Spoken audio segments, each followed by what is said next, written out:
welcome back, everybody.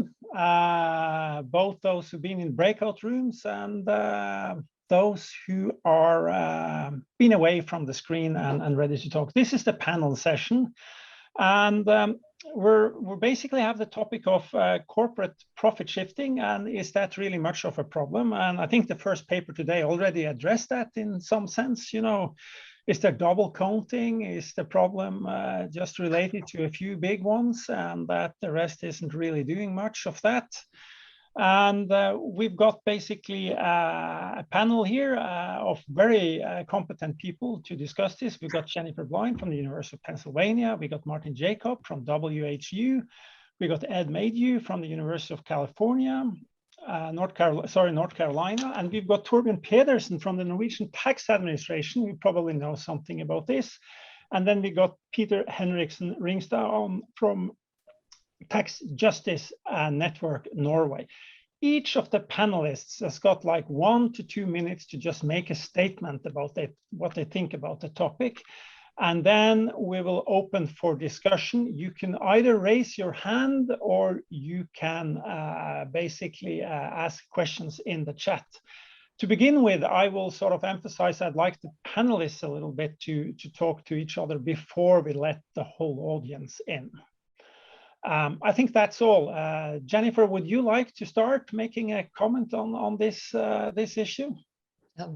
Sure. I'm looking forward to this panel, I think, as much as the audience members are, to see what folks' perspectives are, because, you know, I feel I've been sitting by myself for 18 months and just, you know, you talk to this small group of people over and over again. So this is a great opportunity. I think I want to be, Scott, relayed or recognized the work that I have with Leslie, where we challenged the big numbers that have come out. And what I think gets lost in our message is people argue with us and say, well, the big number, since that big number is not there, you must be saying that there isn't profit shifting. And we're absolutely not saying that. I think the OECD quote that Scott brought up is the primary issue, and what we hopefully will be talking about today is, I do think it's out there. I think it is material for a small group of companies. And so does that make it, a really big issue or a really small issue? I think it's your perspective. I think what we're going to be debating now is, yes, if it's out there, how do we target in order to reduce it? Because it's a political issue at this point, which I never think is a good way to set policy. So in a nutshell, in my minute introduction, yes, I think corporate profit shifting exists. Yes, I think it's a big problem for a handful of firms, but back to, is it a huge issue for the average firm or the median firm? I don't think I know the answer to that question. Thank you very much, Jennifer. Nice take on that. Martin Jacob, are you with us? I'm here. Oh, great. So what's your take? Yeah, I mean, I can second a lot of the things that Jennifer just said.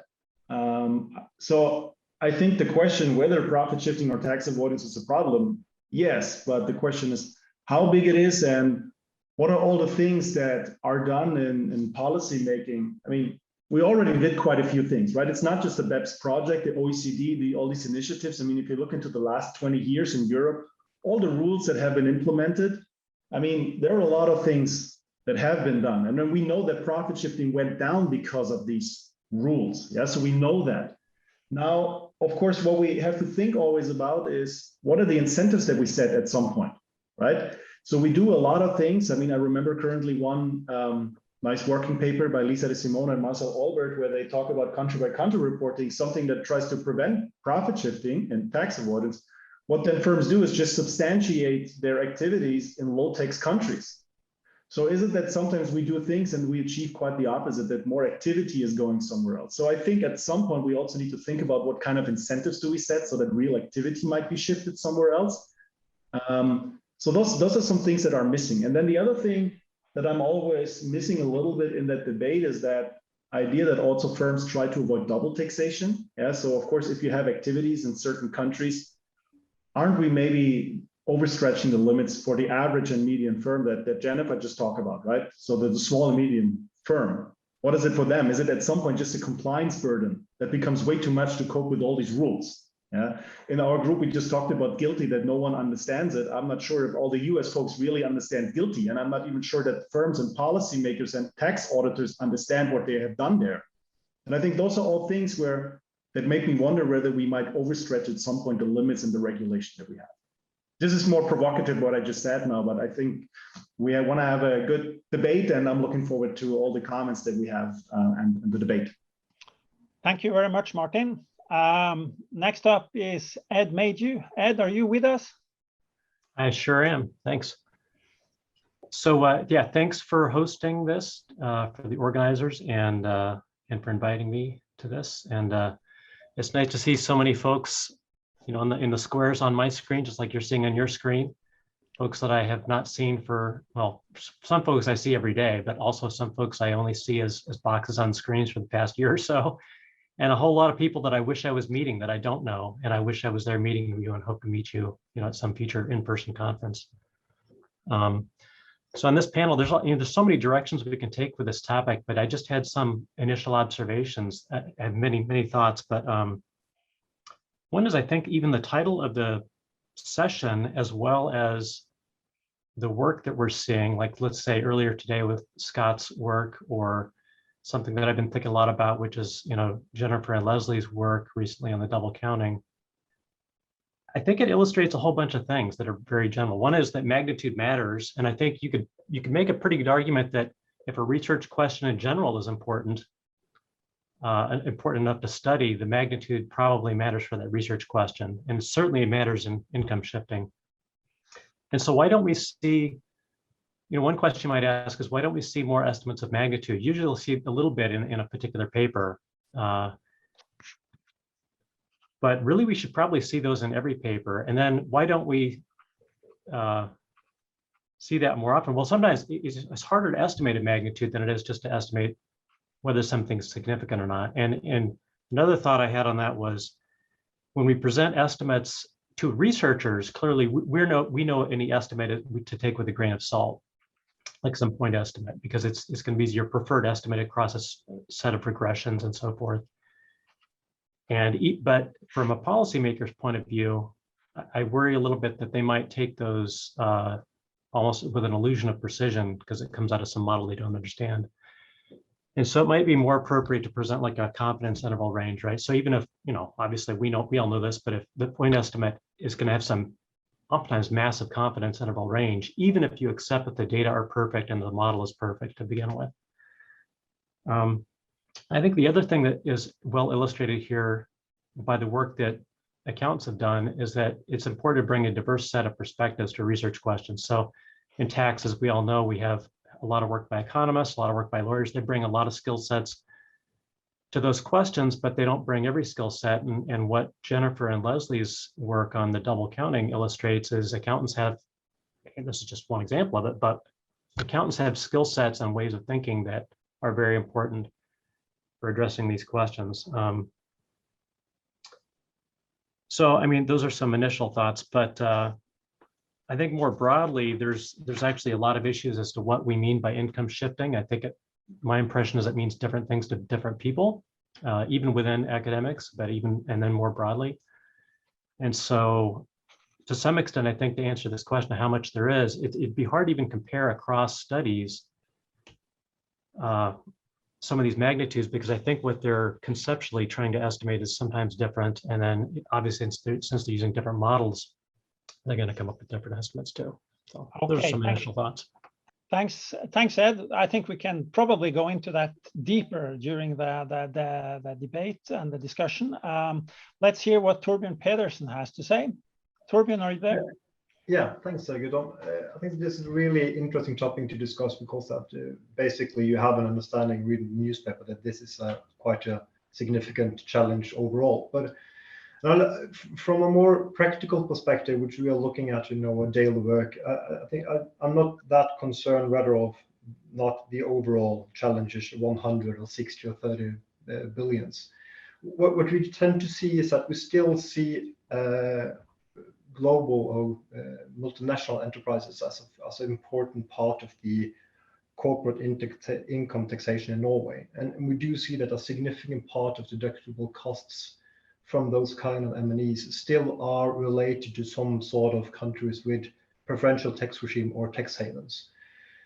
So we do see that the issue of corporate profit shifting is a reality in our daily work. And we also see that if you look at the CBC data on a broad level, you will see a tendency still that a lot of the revenue and profits are still to some degree allocated towards the more low tax jurisdiction. It's also shown by the OECD report from last year, where they look at the aggregated CBC reporting for 2016. So I think we can still see that in practical there is still an issue. And then based on the size of the numbers from a more domestic perspective, I think that in regard of the revenue perspective, I think we also should remember that the effect or the challenge by the profit shifting also relate to some sort of the competition between countries and companies, and also the trust and compliance with the underlying rules and regulation, which means that if we have a global system which inevitably reduces the overall trust in the global taxation, I think that we also have an increase in compliance issues going forward. Yeah, thanks. Thank you so much, Torbjørn.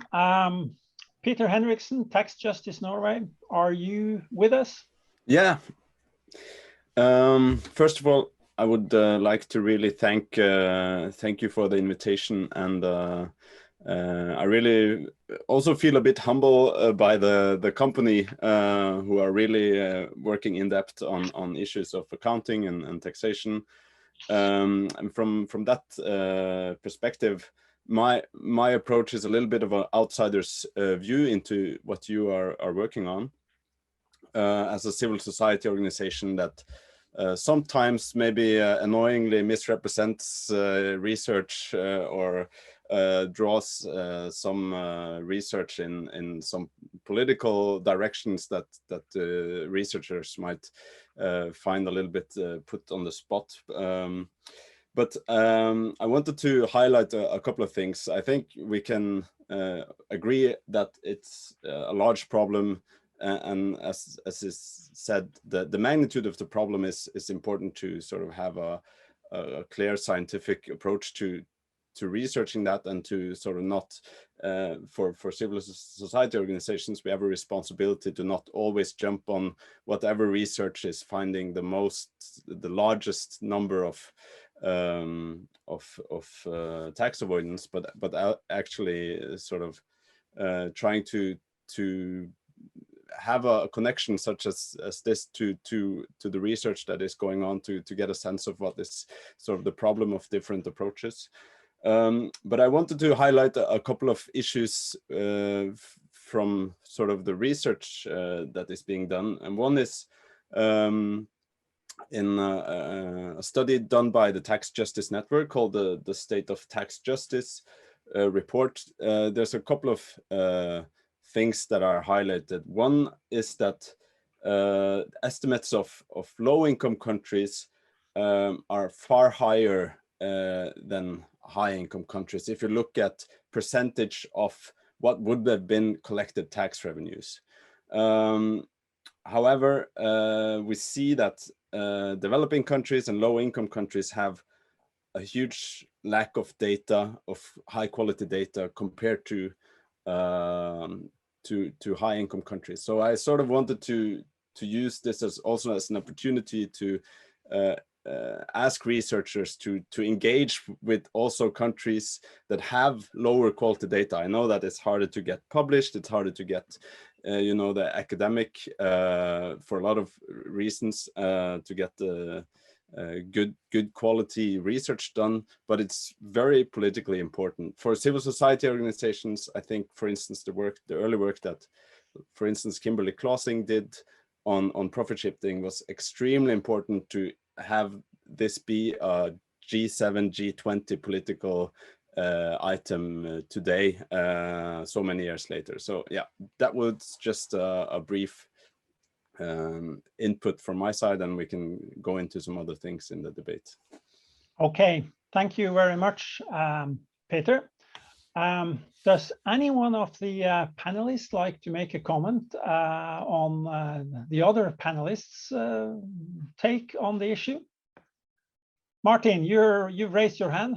Yeah, maybe one question that we could also tackle in the debate, because I think we always talk about profit shifting, also tax avoidance.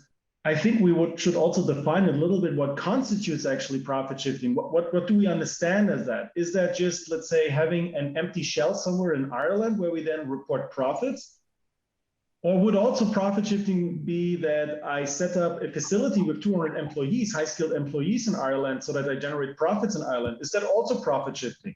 So I think in this debate, I would be happy if we could also tackle that. So when we talk about lost and foregone revenues, what is it that we actually capture there as well? Would we capture that factory and that production facility abroad as well? Or is it just paper profits that we shift? This is just one thought that came to my mind when always hearing this, because this is when where some companies in Germany were attacked when they just set up new facilities in low jurisdictions within Germany. And then the question is that profit shifting, or is that actually a reaction to tax incentives? I would love to also tackle this.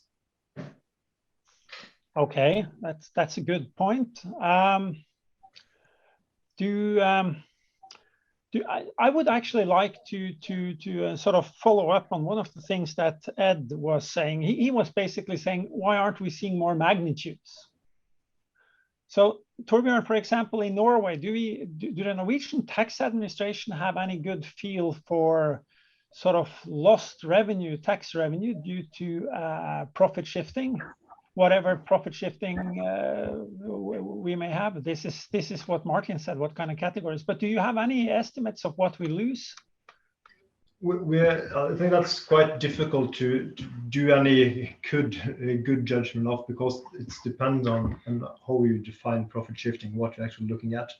And you have quite significant of different kind of topics in that basket.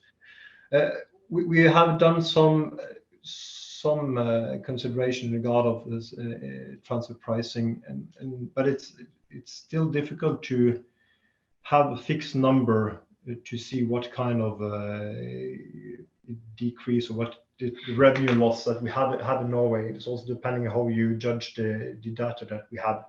So we don't have any clear estimation of what the annual revenue loss for Norway is on transaction level.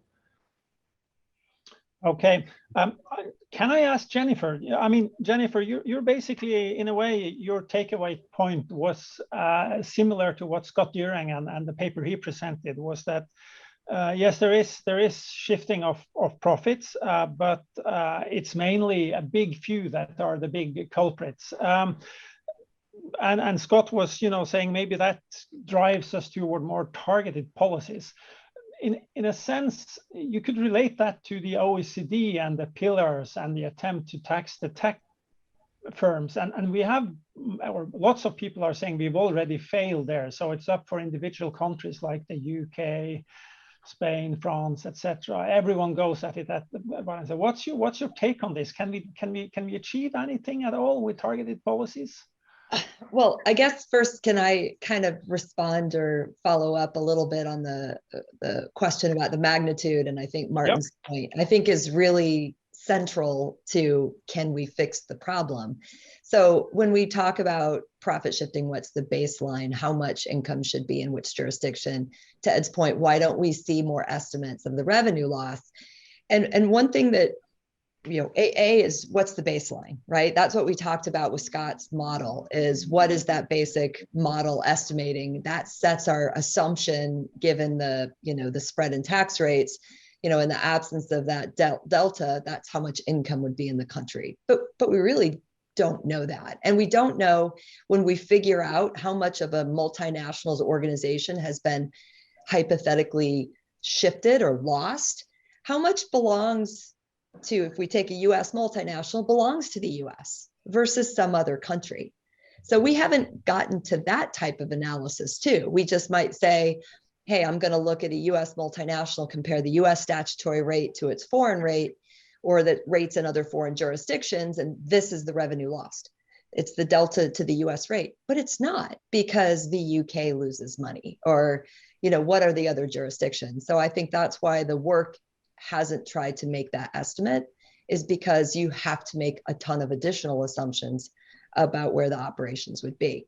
And so that kind of, to me, segues into the question you were asking me, is can we fix this?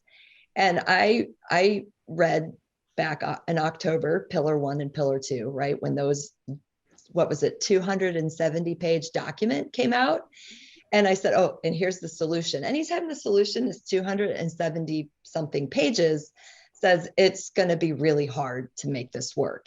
And to Ed's point again, what's the issue? It's all measurement.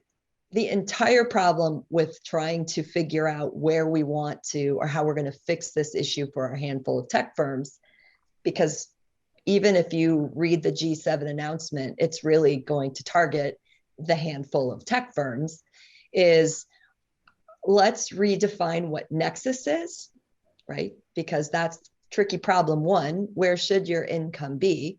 And then tricky problem 2 is, okay, once I figure out where that income should be, what is the income that we should allocate? And this is why I think, I'm going to get myself in trouble, is I read these policies that tend to be written by folks that have think theoretically, rather than me as an accountant, where I say, oh, I have to put numbers on the form. And I watched folks file, or heard a lot of anecdotal evidence about folks' first filing of guilty, and how that was handwritten, and people were handwriting forms and trying to put this in because there wasn't guidance or explanation about all the complexities when you start trying to push through these rules. I think guilty is simple compared to what we are currently proposing with Pillar 1 and Pillar 2. So I don't want to be a naysayer, because I like the idea of fixing this problem. I just, as soon as Switzerland says, fine, we'll give you subsidies, then we're right back where we were. Yeah. So I have to give Ed, no, he's got his hands up as well as Peter, but Ed first, what's your take here on this?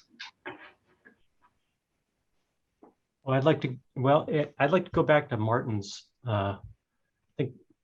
comments, which I think poses something very important, like what is income shifting? And I could kind of imagine different people wanting different things out of that. So if you take it from the perspective of, say, a tax authority like the IRS or equivalent tax authorities, from their perspective, it might be very narrow, in the sense like you just have the facts are given, right? The transactions happened. And then from their perspective, it might be more how aggressive was the firm relative to some neutral application law. It'd be a very narrow one. And then you could go broader, I think, right, where you include manipulating the transactions, and then maybe even changing real transactions, like including, like putting actual, from old economy factories in production in a place. And from a policymaker point of view, that might be really what's most appropriate to them, because they would care not only about the tax revenue loss, but also more importantly, maybe in the job loss or the investment loss. And so, at least in my way of thinking, you could have different definitions of income shifting depending on what sort of question you're interested in. But I'm curious what other people think about that. Ed, can I just stop you here and clarify one thing? So you're actually arguing for that if a country attracts investment, like a big multinational, that's also into the category of profit shifting. Is that what you're saying? I could imagine different. When I read the literature, and if you look at the models that are used, some models try to condition on real activity. And if they perfectly condition on that, then they're probably implicitly trying to control that out. And then that would be excluded. But from a policymaker point of view, if you look at like the quotes from policymakers, from people that run for office, a lot of times they're concerned with the offshoring of jobs or things like that. So in that sense, whether we call it income shifting or not, they're going to be concerned with both what we might think of as paper income shifting and also, more importantly, the real shifting. Although hard to distinguish between those. Yeah. Peter, you have your hand up. Yeah, I wanted to touch upon the same point that Martin made. Like if you have a state have good incentives that attract real investment and real production, And I just wanted to exaggerate that point to say, you know, which country today doesn't actually have done that to some certain extent. Like Norway would never have its current corporate tax rate if it wasn't for the tax competition that it has been engaging with over now decades. And this is something also found in as I mentioned, the tax justice state of tax justice report looks at the sort of indirect tax revenue losses as far greater than the direct tax revenue losses. So the indirect losses through this sort of strategic spillover effects. So for tax accountants, this is, you know, maybe not something so interesting to have these sort of definitions, but for a civil society organization that is sort of taking as a starting point, like what sort of society do we want to have, and how should tax rules support the sort of redistribution, for instance, that society needs? That becomes a whole different question. Okay. Yeah. We're open to questions from the audience. Before I give Torbjørn Pedersen the word here, we've already got Jeff has got one question. I'll come to you, Jeff, soon, but Torbjørn first, you, and then I'll take Jeff.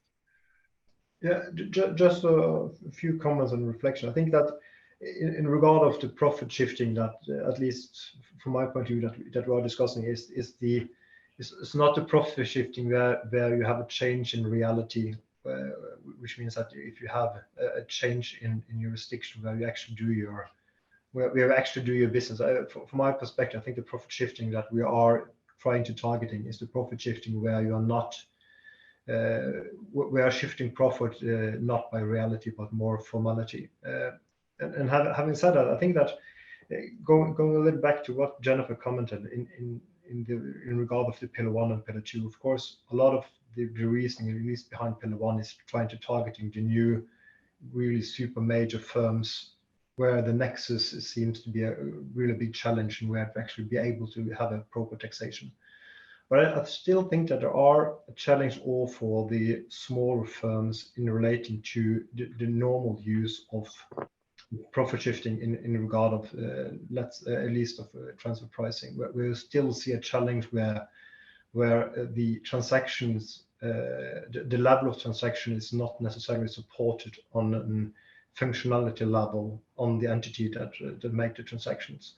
So even though that, of course, you have a big global challenge in regard of how to tax a new industry of real super major firms, I think that we do still have a challenge to really cope with what are the more regular business and how they operate. And I think that a little go back to Jacob's initial comments with incentives. I think that's quite an important thing, that going forward we need to be able to have a system that are perhaps more targeted in supporting the compliant taxpayers in a sufficient way, also globally, and then perhaps using the policy and the resource of tax administration to more tackle the non-compliant taxpayers.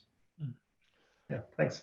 Okay, Jeff Hooks has got a political question to the panelists here. So his question is the following: how much do you think politicians in favor of higher corporate tax rates or higher minimum tax rates, like the Biden, the G7 initiative, actually care about the amount of shifting going on? Do you think they just want to justify the policies they favor, irrespective of the empirical evidence? Anyone want to take that? Maybe the politicians don't really believe in any. I mean, we're back to this where Jennifer said if Switzerland starts to subsidize, we're back to square one again, or base one. The politicians know this, but they just want to be seen as, you know, trying to curb this, but don't really care.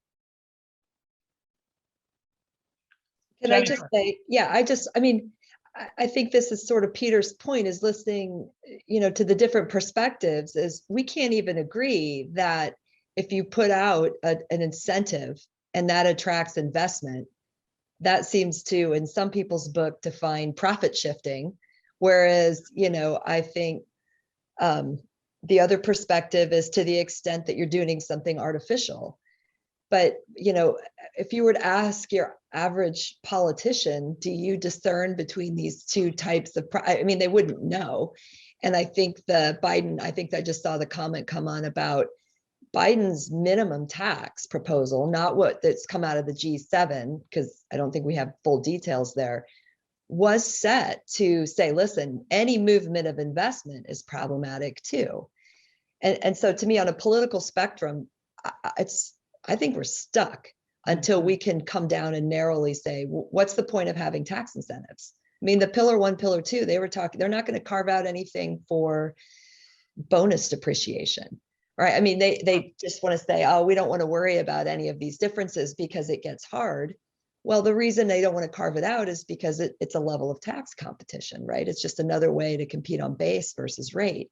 So when I think politically about what's going on, I don't think we're even on the same playing field yet, because I don't think every country defines what tax or profit shifting is in the same way. I think Can I quickly add something? Yeah. It goes exactly into Scott's question.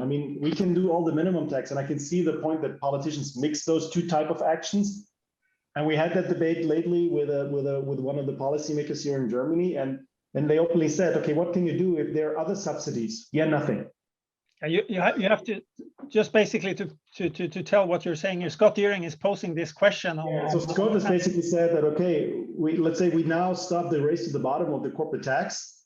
Yeah.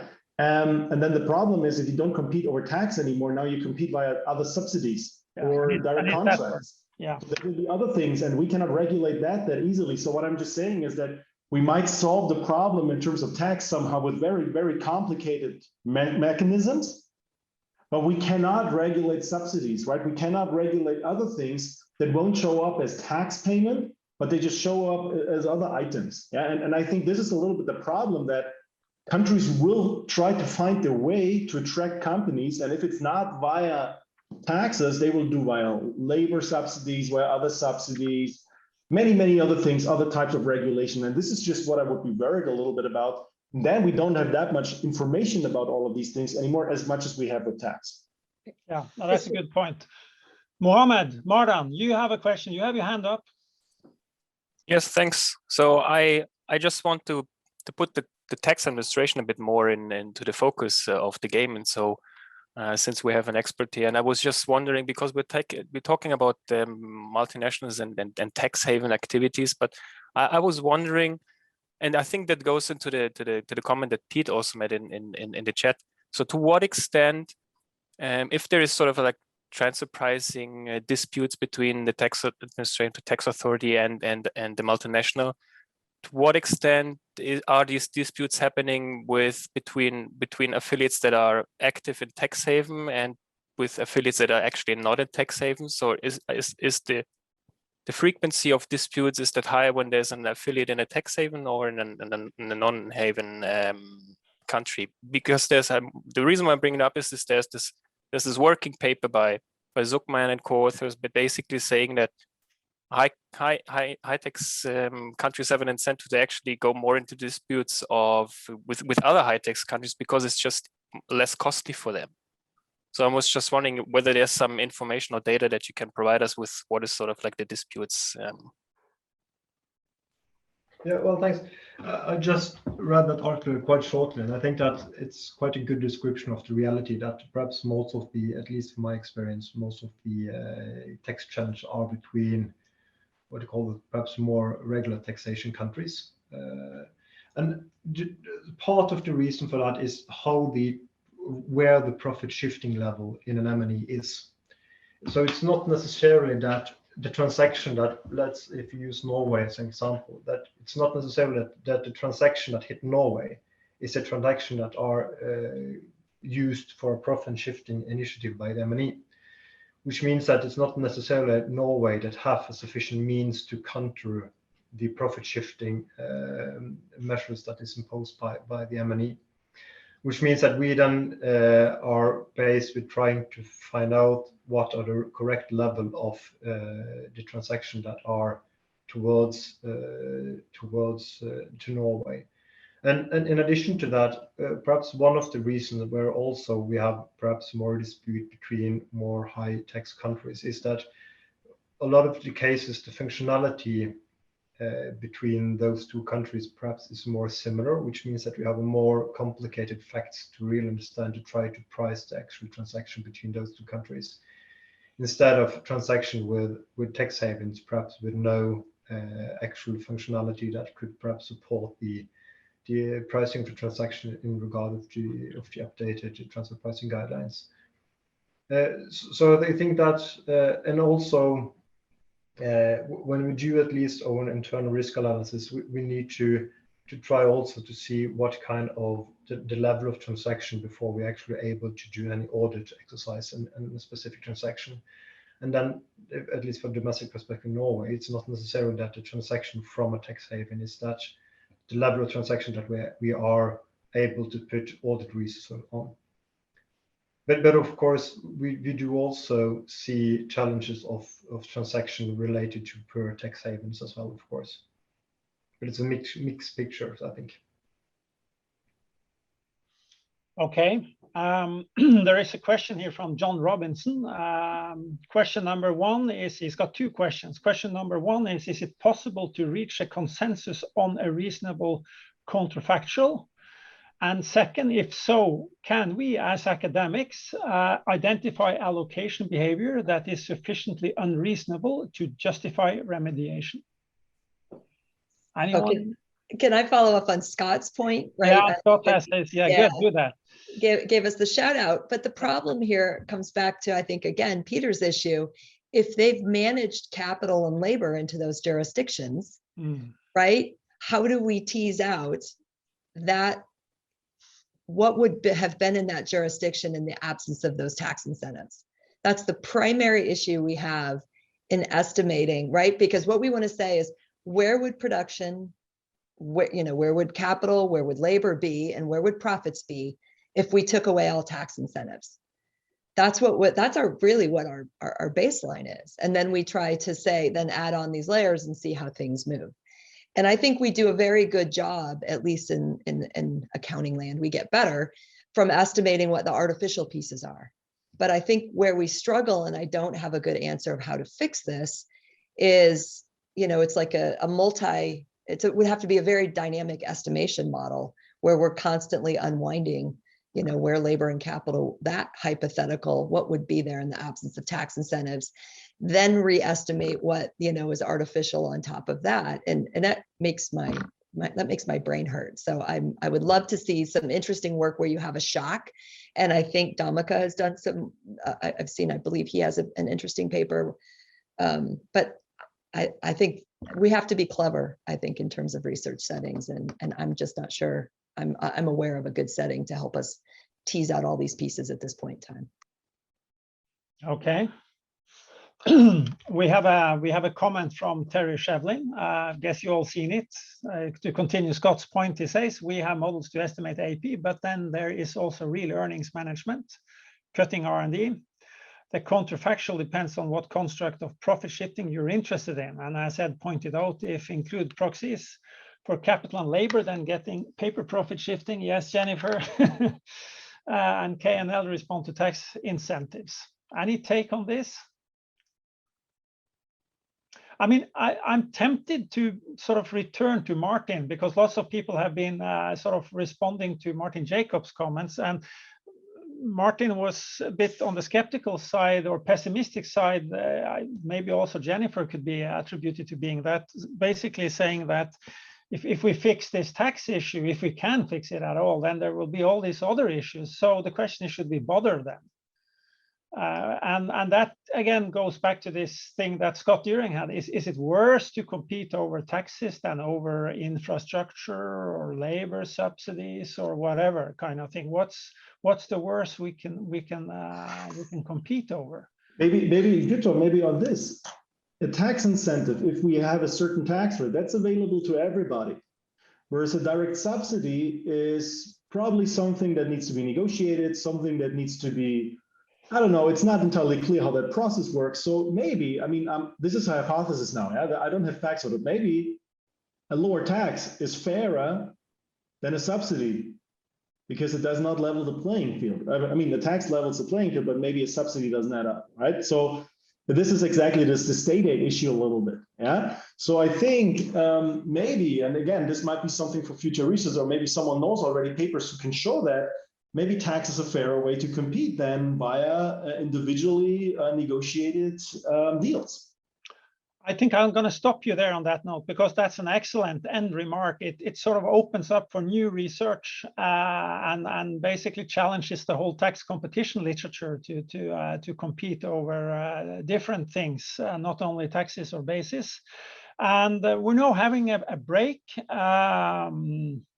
And that break is going to last for like 50 minutes. We're coming back now to the last session, which will after the break, where Max will be organizing that session. He will organize breakout rooms for those of you who want to be in the breakout rooms, and for those of you who want to just have a coffee and then get away from the screen, please do so. But we're now in coffee break mode. Thank you, and thank you very much for participating in this panel, all of you.